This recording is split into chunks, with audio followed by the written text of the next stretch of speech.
Hey everyone, this is something of an unscripted video. In case you didn't know, last Saturday was the Wixoss May Ceremony. I managed to place 21st, so I figured I would do a decklist video about what I played and how my matches went. So I played Ray for this event. You can see my lyric deck is pretty standard for most Ray lists. For assists, we're on Hirana on stage for our level 1 and Hirana Stamp for our level 2. And then Akino is Akino Rock and Akino Bye Bye. So you usually want your level 1 assist to help clear lanes to get damage in early, and then grow into your level 2s when your opponent goes on an offensive turn to prevent damage and open lanes for your next turn. For our pieces, we're on Glory Grow because we're playing No Limit, and Song of Wixoss. Song helps turn on Ray's once per turn ability to bottom a level 2 or less Signy if you drew 2 or more cards by your own card effects this turn, or fill up your hand for your once per game to try to get 6 blues in hand to rip all the cards out of your opponent's hand. I really like Song in this deck. I had a lot of games where I actually didn't end up using it, either because I already had game on board or I didn't need the cards at the time, but it was always a good option to have on hand. Going into the main deck, we are on 4 Servants, of course. We're on 4 Firefly Squid. I really like this card. It's this Ray staple. Every turn you get to draw a card during your attack phase, and if you discard a card by your effect, like for example Regalekis or Gagiel, once per turn you can have your opponent discard a card as well. It is a Harmony Signy, so it will come in down unless you also down Akino, which conflicts with your once per game ability. But if you're not planning on using your once per game ability, then it's fine. I tried writing this card at 3. I think you can get away with it, but I'm not a fan of it. Running at 3 means you have to be more careful about what you discard off of Regalekis and Gagiel. And it also hurts your consistency of just getting the card in general. So I think 4 is the way to go. Next, I'm on 3 Rose Quartz. Usually you only need to see 1, maybe 2 of them just to help you get rid of level 3 12k Signies. Next, I'm on 4 Bronze. It's just a dual color vanilla Signy. Then we have our set of 4 Regalekis, 4 Gagiel. These help you cycle cards. The life bursts are also nifty. Being able to draw 2 helps a lot, especially since you're not running any additional draw assists. And of course, Gagiel being able to down a Signy just prevents damage for you.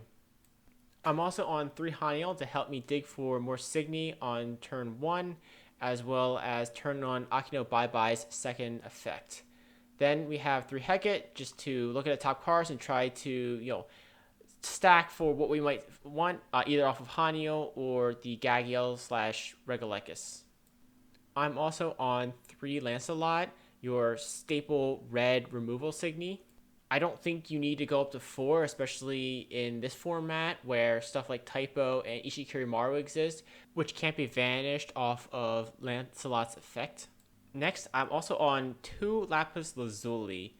I really like this card. In case you're not familiar with this card, it says auto during your opponent's turn, when this Signy is vanished, you may put a red jewel Signy, which both Rose Quartz and Bronze are, from your hand onto your field. The enter abilities of Signy put onto your field this way do not activate. Then its Life Burst says choose 1, either down target Signy on your opponent's field and your opponent discards a card, or draw 2 cards. So this is a great body blocker while also having a pretty awesome Life Burst. I played this card over Folklore, and I have to say I have no regrets.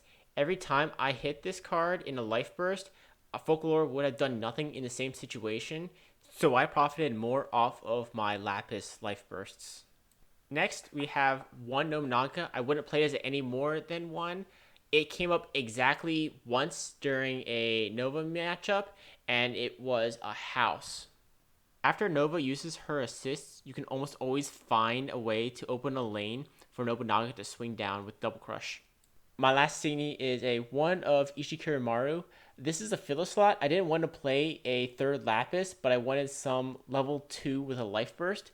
And Ishikirimaru was just a good wall, as well as helping me scry a bit, while also having a good Life Burst. For spells, I'm on 2 Inferno, 2 Thrilling, and 1 Eternal Influence just to help me get rid of anything that is over 13k, which this deck struggles against. So the basic game plan is pretty simple. Turn 1, you really want to see at least 2 leveled 1s in your opening hands. Then you're either walling up with Bronze or playing Hecate with the stacked deck, and Hanyo and Regalecus to start cycling cards and looking for what you need. If you're going second, this is a time when you play either Hirana or Akino to open a lane just to go for the extra damage that turn. Turn 2 is just a continuation from turn 1. You're going to start pressuring with Lancelot's Infernos and then use your Akino or Hirana Grow to open another lane. I always look to have at least 2 lanes open. I might even hold off on opening the third lane so I don't overextend too much into a life burst. The name of the game here is to just apply consistent damage to lower your opponent down to probably about 3 or 4 life cloth. Then turn 3 is when you go in the offense. You try to open 2, maybe 3 lanes and activate Glory Grow. And the aim is just to wipe out all or at least most of your opponent's life cloth. A lot of people just get intimidated by seeing all that damage on board and might even grow into an assist when it's a bad time and doesn't actually reduce how much damage they would take. I saw a lot of people see the 3 Signy plus Glory Grow and grow and assist anyways to try to stop one, and they still ended up taking 4 damage because 2 my Signy would go in and Glory Grow would crush the remaining 2 cloths. So that means they just wasted that assist. Then during my opponent's turn, that's when I use my level 2 assists to prevent 2 damage, open 2 lanes, and swing for game on the following turn. This deck has a consistent and repeatable game plan, and that helps immensely, especially in a tournament setting like this. So going into my matches, my round 1 was against Lion. I'd say it was a very standard Lion match. I just played aggressively and managed to find 2 servants for their punchline. I think they overextended a little at one point and didn't have enough enter for their Wolf Grow. They were running Go to the Top as their second piece, but after eating my field, I had plenty of enter for my Grows to just stop the damage. Round 2 was against Hirana. I think I played this match as well as I could, but I didn't see any of my guards until their Glory Grow turn, and I didn't find any stops in my life cloth, so I just took the full damage basically every turn. The way that match ended is that if I found even a single stop, I would have been fine. But, stuff happens. You get bad luck every now and then. So, whatever. My opponent did manage to place 14th, so I don't feel that bad about it. Round 3 was against Nova. In this matchup, you usually want to be pushing for damage where you can, which I can do with my level 1 assists. In this match, I got my opponent to use both of his assists on turn 3, and then I found Nobunaga on turn 4.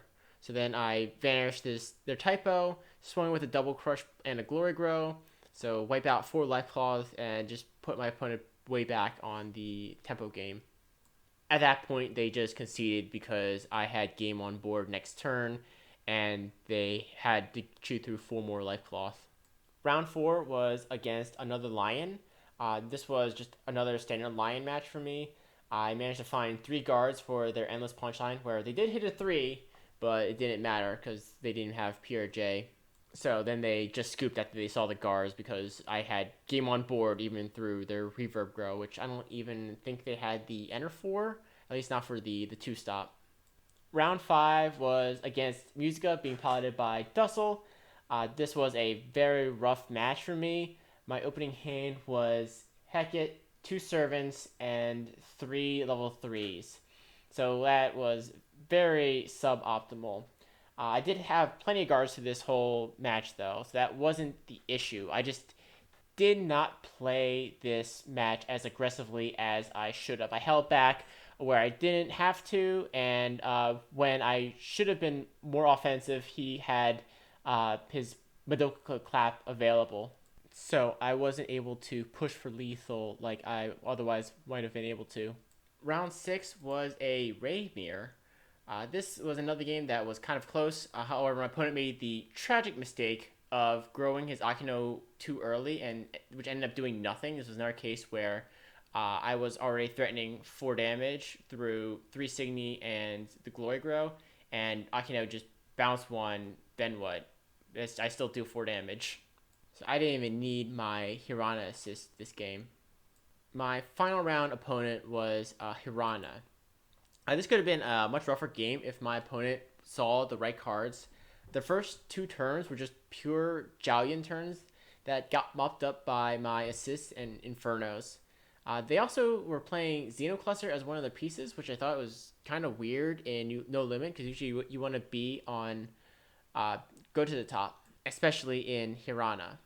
I also saw a bunch of Life Burst and Guards early in the game, so I was able to prevent a lot of that early damage that might have otherwise screwed me over. By the time they hit turn 3, I still had 4 Life Cloth left with both my assists still online, and they had no Life Cloth and only the Akino assist left. And Akino can't stop more than 2, so at that point I knew I had it in the bag.